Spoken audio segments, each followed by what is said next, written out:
Praise the lord. దేవునికి స్తోత్రం. ఈరోజు దేవుని వాగ్దానము, నేను ప్రతి స్థలములోనూ నీ యొద్దకు వచ్చి నిన్ను ఆశీర్వదించెదను. ఆమేన్. నిర్గమాకాండము 20 అధ్యాయము 24వ వాక్యము. ప్రభువునందు ప్రియమైన వారలరా, దేవుడు నేడు నీకు అనుగ్రహించిన వాగ్దానము, ప్రతి స్థలములోనూ నీ యొద్దకు వచ్చి నిన్ను ఆశీర్వదించెదను. దేవునికి స్తోత్రం, దేవునికి మహిమ కలుగునుగాక. ప్రభువునందు ప్రియమైన వారలరా, నిర్గమాకాండము 20 అధ్యాయము ప్రాముఖ్యమైన అధ్యాయము. ఎందుకంటే దేవుడు మానవునికి ఇచ్చిన ఆజ్ఞలను గురించి అందులో వ్రాయబడి ఉంది. దేవునితో మానవునికి ఉండవలసిన సంబంధము, మానవునికి మధ్యలో ఉండవలసిన సంబంధాలను గురించి దేవుడు మోసేను సీనాయి పర్వతము పైకి పిలిచి ఆజ్ఞలను అనుగ్రహించాడు. ప్రజలు దేవుని సన్నిధికి వచ్చుటకు దేవుడు అవకాశాన్ని కల్పించాడు. గనుక దేవుడు మోషేతో మాట్లాడుతూ, దేవుని సమీపించుటకు, దేవుని ఆరాధించుటకు ఇశ్రాయేలీయులు విగ్రహారాధనను జరిగించరాదనియు, మంటి బలిపీఠము చేసి దానిపైన బలులు అర్పించవలనని దేవుడు మోషే ద్వారా ప్రజలకు ఆజ్ఞాపించాడు.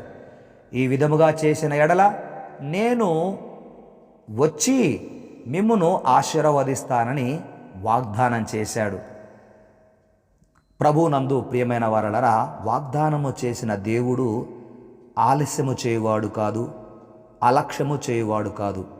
గనుక ఆ దేవుడు నీ ఉన్న ప్రతి స్థలములో నీ యొద్దకు వచ్చి నిన్ను ఆశీర్వదిస్తానని వాగ్దానం చేశాడు. నీవు ఇండియాలో ఉన్నా, అమెరికాలో ఉన్నా, జపాన్లో ఉన్నా, రష్యాలో ఉన్నా, ఢిల్లీలో ఉన్నా, ఏ ప్రాంతములో ఉన్నా, దేవుడు నీవు ఉన్న స్థలములో నీ యొద్దకు వచ్చి అనే మాట గమనించినప్పుడు ఆయన నిన్ను ఎంత ప్రేమిస్తూ ఉన్నాడో గమనించాలి. గనుక యేసు క్రీస్తును నీవు దేవునిగా, రక్షకునిగా అంగీకరించి ప్రతి ఆదివారము మరువక మానక ఆయనను ఆరాధిస్తూ నీ జీవితాన్ని ఆ ప్రభువుకు అర్పించుకొని నీ విలువైన అమూల్యమైన కానుకలను దేవునికిచ్చి ఘనపరచుచున్న కారణము చేత దేవుడు ఆశీర్వదిస్తానంటూ ఉన్నాడు. యెహోవా ఆశీర్వాదము ఐశ్వర్యమును కలగచేయును అని వాక్యము సెలవిస్తూ ఉంది. అనేక మంది ఐశ్వర్యము కొరకు ప్రయాసపడతారు. కాదండి, దేవుని ఆరాధిస్తే ఆశీర్వాదము, ఐశ్వర్యము దాని వెంట అదే వస్తూ ఉంది. నీ వెంట అది వస్తూ ఉంది. గనుక దేవుని ఆశీర్వాదానికి నీవు వారసురాలవు అయ్యావు యేసు నామమున. గనుక నీ ప్రతి అవసరమును ఎరిగిన దేవుడు ఈరోజు ఈ నిర్గమాకాండం 20 అధ్యాయము 24వ వచనములో ఈ వాగ్దానం చేశాడు. నా ప్రియ కుమారుడా, కుమార్తె, దేవుడు నిన్ను ఎంత ప్రేమిస్తూ ఉన్నాడో నీవు కూడా ఆ యేసయ్యను అంతగా ప్రేమించుచూ ఉన్నావు. గనక నీ జీవితంలో ప్రతిరోజు వాగ్దానములను ఇస్తూ నిన్ను బలపరుస్తూ ఉన్నాడు. ఎంత ప్రేమగల దేవుడు! గనక నాకు ఏది లేదే, ఇది లేదే అని బాధపడకుండా దేవుడు ఈరోజు ఇచ్చిన ఈ వాగ్దానాన్ని నీవు జ్ఞాపకం చేసుకుంటూ ధైర్యంగా నీవు ముందుకు వెళ్ళాలని, నిన్ను నడిపించే యేసయ్య నీ వెంటే ఉంటాడని, నీ యొద్దనే ఉంటాడని, నిన్ను ప్రతి విషయంలో ఆశీర్వదిస్తాడని జ్ఞాపకం చేసుకొని ఆ దేవుని నీవు మరువక మానక ఎల్లప్పుడూ కృతజ్ఞతలు చెల్లిస్తూ ఉండాలి. మనుషులు చూడకపోయినా దేవుడు నీ ప్రతి అవసరమును చూస్తూ ఉన్నాడు. తీర్చగలిగిన సామర్థ్యము నా యేసయ్యకు ఒక్కరికే ఉంది. కనుక ఆ దేవాది దేవుడు క్రీస్తు యేసు మహిమైశ్వర్యములో నుండి నీ ప్రతి అవసరమును తీర్చునుగాక. ఆమెన్. ప్రార్థన చేసుకుందాం. పరిశుద్ధుడువైన నా తండ్రి, నాడు మోషే గారి ద్వారా ఇశ్రాయేలీయులకు మీరిచ్చిన వాగ్దానము దేవా, మీరు మాట్లాడారు, ప్రజలతో మాట్లాడారు, మోషే గారితో మాట్లాడారు. ప్రతి స్థలములోనూ నీ యొద్దకు వచ్చి నిన్ను ఆశీర్వదిస్తానని వాగ్దానం చేశారు.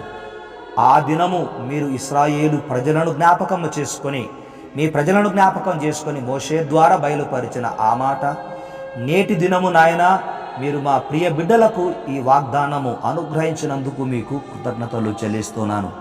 మీ బిడ్డలు విగ్రహారాధన చేయకుండా దేవా మిమ్మును ఆరాధించే బిడ్డలుగా జీవిస్తూ ఉంటుండగా వారిని మీరు చేతులెత్తి నిండారుగా ఆశీర్వదిస్తూ ఉన్నందుకు స్తోత్రాలు.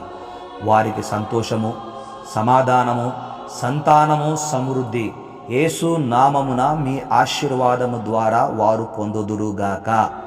ప్రభువా నీకు స్తుతులు స్తోత్రాలు చెల్లిస్తూ యేసు క్రీస్తు నామమున ప్రార్థిస్తున్నాము తండ్రి, ఆమెన్.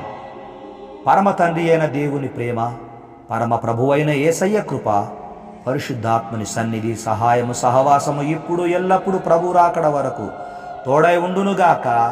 ఆమెన్.